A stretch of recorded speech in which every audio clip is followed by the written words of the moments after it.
Hi, I'm Tony DiTerlizzi. I'm an author and illustrator of books for young readers. I'm here at home, and chances are you may be at home as well. I'm actually here in my studio, and this is the place where I create my books. I've written some, I've illustrated some, I've written and illustrated some for 20 years now. And I have a few favorites from my career. This is one of them. It's called The Search for WondLa, and it came out about 10 years ago.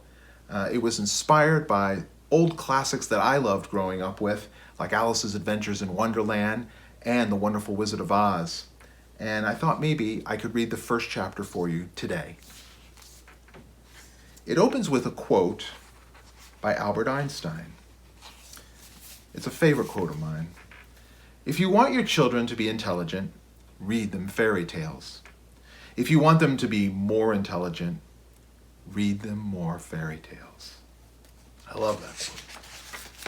I'm going to read part 1, chapter 1 alone, and it shows our hero, Eva Nine.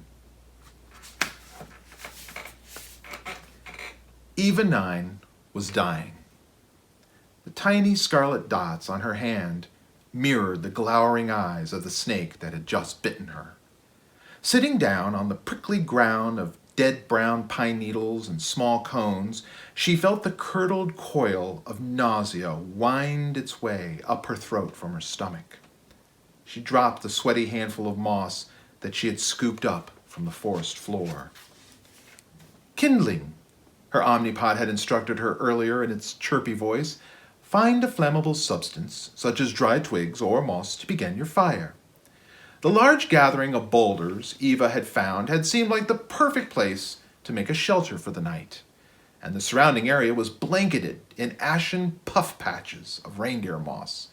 As she had knelt down to gather a clump, Eva had realized there was a rust-colored mottled snake just next to her, sunning itself in the fading light. She'd realized too late, though, to avoid its bite. Now, with trembling hands, she fumbled through her dingy satchel to retrieve her omnipod. The handheld metallic device was flat, like a magnifying glass, with a small circular hole in the middle of it that resembled an eye. Eva's heart pounded as if trying to escape her chest. She swallowed, interrupting the hectic meter of her breathing. The shoulder patch on her tunic blinked off and on in warning.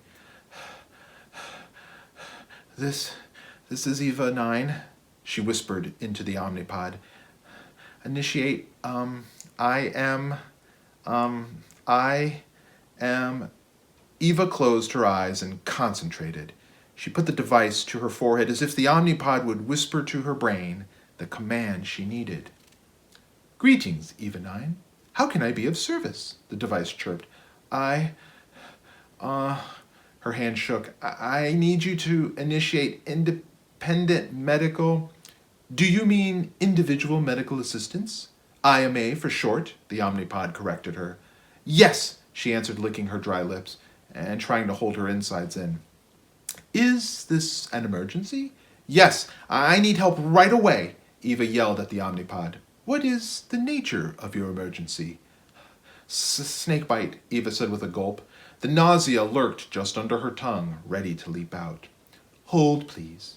Initiating identicapture. Eva watched as 3 tiny lights on the omnipod flickered in a rhythm around its central eye. Begin identicapture of said snake. We need to determine if it is a poisonous species or not. Through glassy eyes, Eva scanned her immediate area.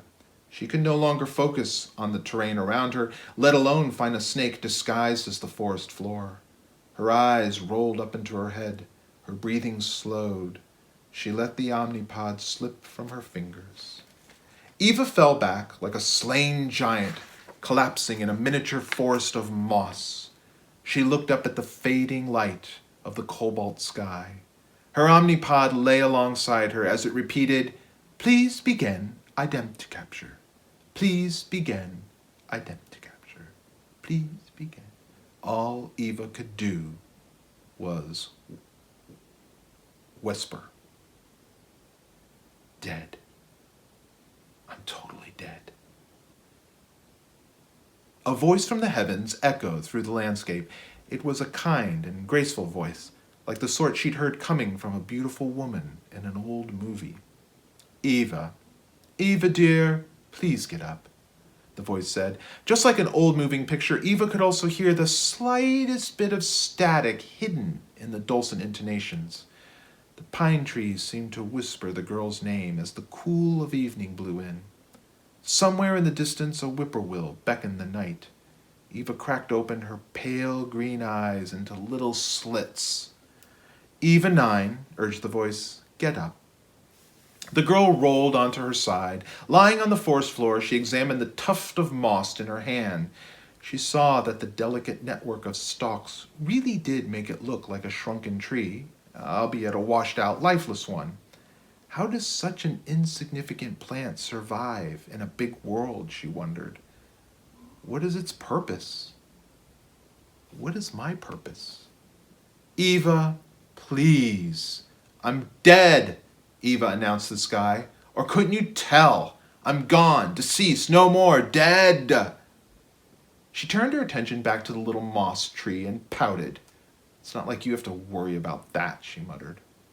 The clump of moss in her hands vanished, dissipating into a cloud of light motes.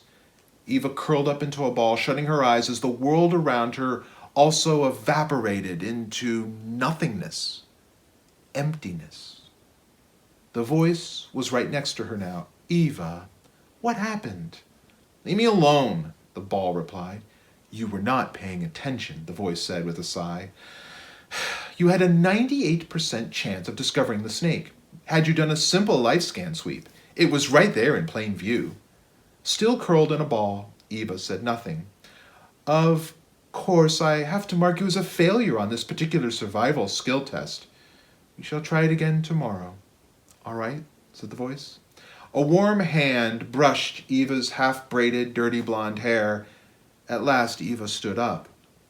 Two dark orbs, emitting an amber glow from deep within, reflected Eva's own face in a distorted fashion, like a fish in a fishbowl.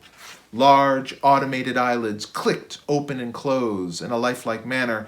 Several other eyes, small and unblinking, studied the girl, recording endless data and sending it to a computerized brain.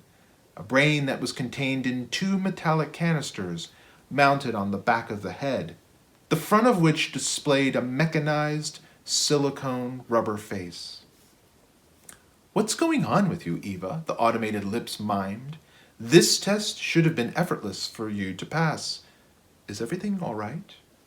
One of the robot's telescoping arms extended from a carousel of several additional arms, folded up around the cylindrical torso.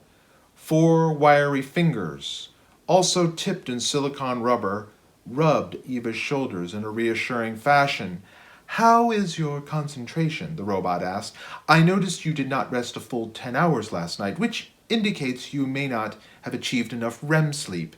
This can have quite an effect on your performance. Not now, Mother, Eva shrugged the robot off. I need to be alone. She crossed the wide, squarish white room and headed for a low doorway. Buff-colored, rubbery floor tiles absorbed the sound of her plodding footsteps.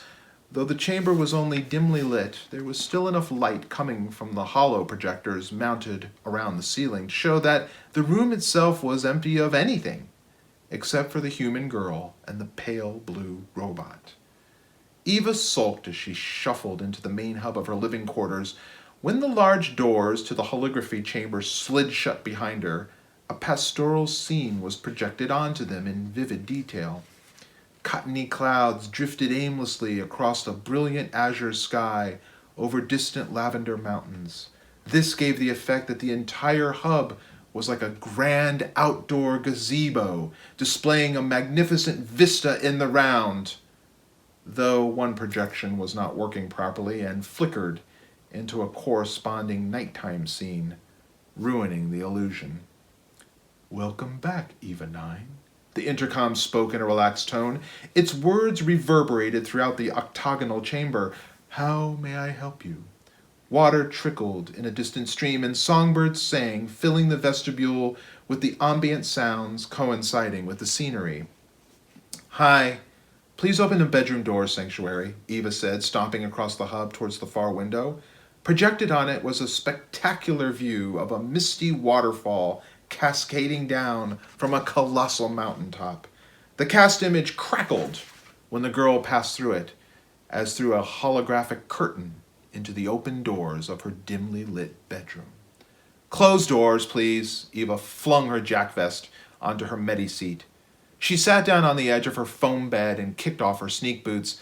As she flopped down onto the oval mattress, Eva stared up at the myriad of pipes and exhaust shafts that wound through her white ceiling. There were water stains on the corner ceiling tiles of the small room, like large ochre flowers blooming from the pipes. One of the overhead lights flickered in an annoying, erratic tempo. With her hands behind her head, Eva rubbed the raised round mole on the nape of her neck.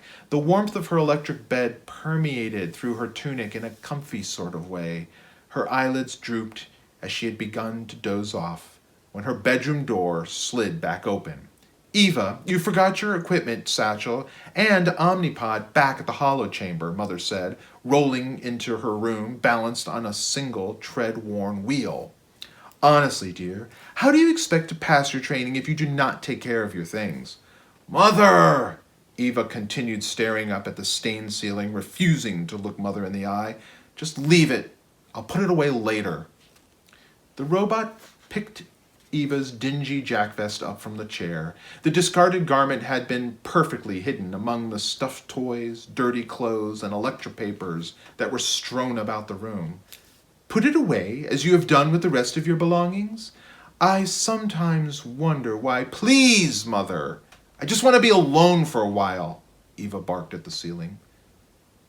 Mother hung the jack vest on the empty row of coat hooks lining the wall. "Dinner is at 1800 hours. Please be timely, Eva," Mother said. After she rolled out of the room, the doors slid shut behind her. Eva reached under her head and grabbed her pillow. As she squeezed it over her face, she screamed. There it is, Chapter 1 of The Search for WondLa. I hope you enjoyed it. I'll see you soon. Bye. Thank you so much for watching. Be sure to like and subscribe to Gotham Reads for more of your favorite children's books read aloud daily.